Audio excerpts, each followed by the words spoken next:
Welcome back, everybody, to another From Screen to Shelf review. I am Chase, aka Mr. Wallet Bully Extraordinaire, back here at the usual spot whenever I do my solo stuff. So, guys, today I'm talking about a movie that is very near and dear to me. I grew up with this movie. It's a very, very, very fun, very special movie to me.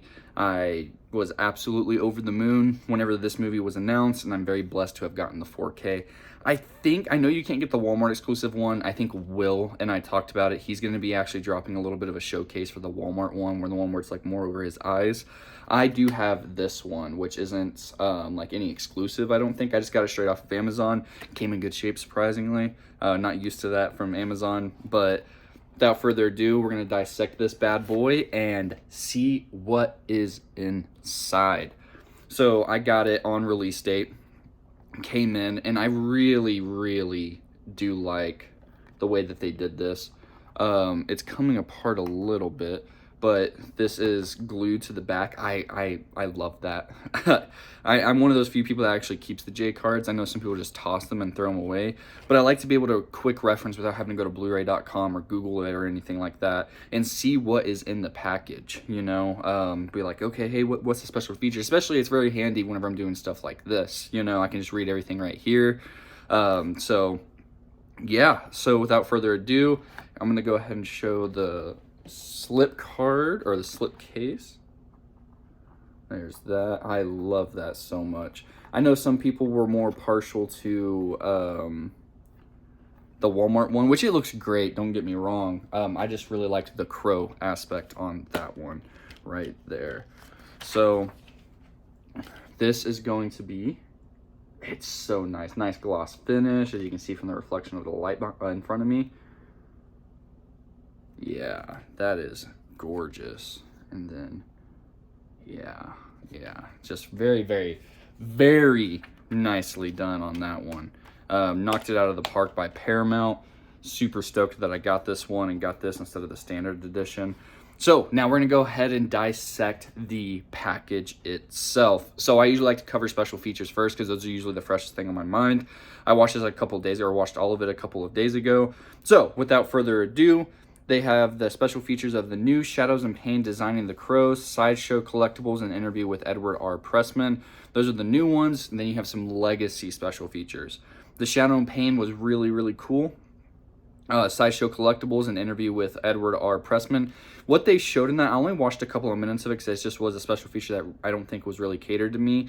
The collectible that they show, oh my god, I wouldn't mind having that. But I didn't really listen to the whole thing because it's like, cool, okay, awesome. It's just not up my alley for special features. I want to know more about the movie, not necessarily just a collectible. But it's really cool for the people that really like that have that on there. So they have an audio commentary with Alex Proyas, the only thing I did not check out special features wise. Or both of the audio commentaries. Audio commentary by producer Jeff Most and screenwriter John Shirley. Behind the scenes featurette, really good and really cool. Being able to see like the on-set production and everything like that. Super cool. A profile on James O'Barr, extended scenes, deleted footage montage, and then trailer. That deleted footage montage is freaking cool. That's actually probably my favorite one. It's really nice. Really well done. So on this one, it does have a 5.1 DTS HD audio track, and it does have HDR and Dolby Vision. So that's really cool. For the people that care about Dolby Vision or no Dolby Vision, you do get that in this package. So without further ado, dissecting the package itself, I gotta do one more little quick spin of this bad boy. Oh yeah, look at that. Probably one of my favorite Steelbooks of the year for sure. The presentation looks amazing. I am a huge Lee family fan, all the way from their martial arts to their philosophies to their acting and to the most minor things that they do. I think they did a lot of good. They were good people, and unfortunately, rest in peace, Brandon Lee. He was killed on the set of this filming of this movie, which is probably the most well-known thing about it, right?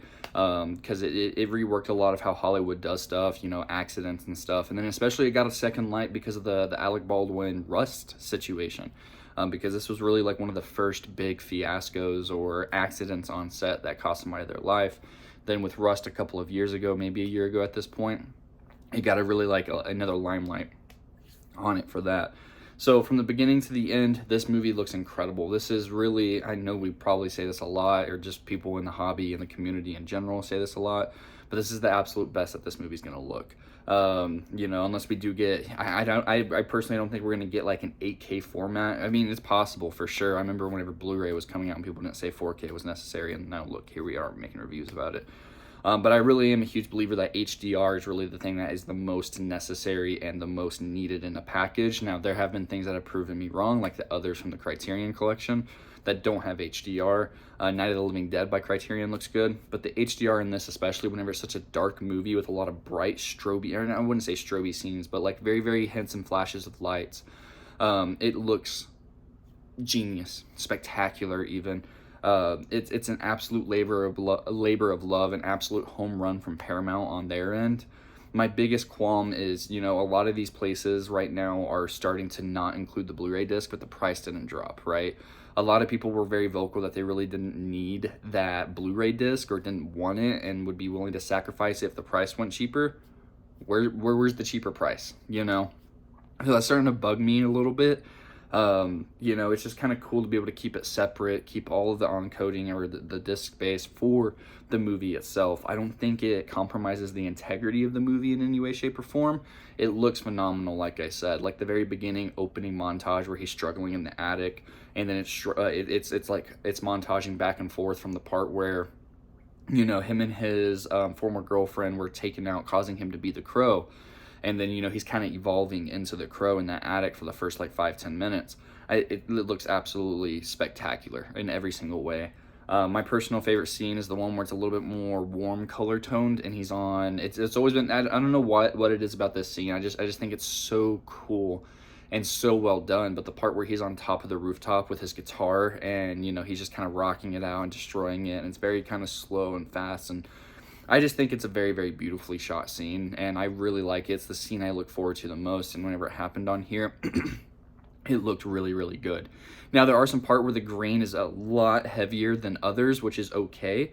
It was almost distracting to a degree, and even the scene I just mentioned, it was a little bit grain heavier than I probably would have necessarily liked. But at the same time, grain is grain. I don't have anything against grain. Grain is detail. But the thing is it can be a little bit distracting whenever it's unevenly sprinkled throughout. But also to give it its absolute fairness, that is a warmer toned and colored scene than the majority of the rest of the movie, unless you have some neon lights or, you know, some sprinkle of this or that. It's a very dark movie, and I think that's why the HDR absolutely carries this movie on its back. The resolution is definitely a nice uptick, but the HDR and, you know, the deeper scenes, especially if you have an OLED, this is going to be a movie that you're definitely going to want to buy and have on your shelf. It's going to be one of those ones that people are going to be talking about for the rest of the year. It looks really, really good. I don't know if it's going to break into my top 10 transfers. You know, we are about halfway in. It was pretty slow at the beginning of the year, but May and the end of April has been an absolute onslaught of releases so far. So time will tell. I'm going to go ahead and give this whole package, including the packaging for the Steelbook, a 9 out of 10. I've been rating things pretty highly lately, but the thing is we've been getting some absolutely amazing releases lately. Some labor of love, some things that look okay, some things that are carried by the special features, some things that are carried by the packaging, right? So The Crow absolutely gets 2 massive thumbs up from my end, and like I said, will be doing a showcase of the other Steelbook, as far as I'm aware, pretty soon. For those people that want to see that one live, I know that one's pretty hard to get. I got the one that I wanted to get. That one looks really, really cool. I'm super happy, super proud to be able to show that on my shelf. So guys, thank you so much for tuning in. Let me know if you got The Crow, which Steelbook you got. Yeah, curious to talk about it. Let me know if you like this movie, didn't like it, if it's okay to you, if you're just getting it because you like the Steelbook. I know there's some people that just buy things for that. Hopefully you do like the movie. It's an incredible package and a very, very, very, very well-made movie for sure. Make sure to like, comment, subscribe like I said already, and we'll see you next time on another From Screen to Shelf review. See you guys later.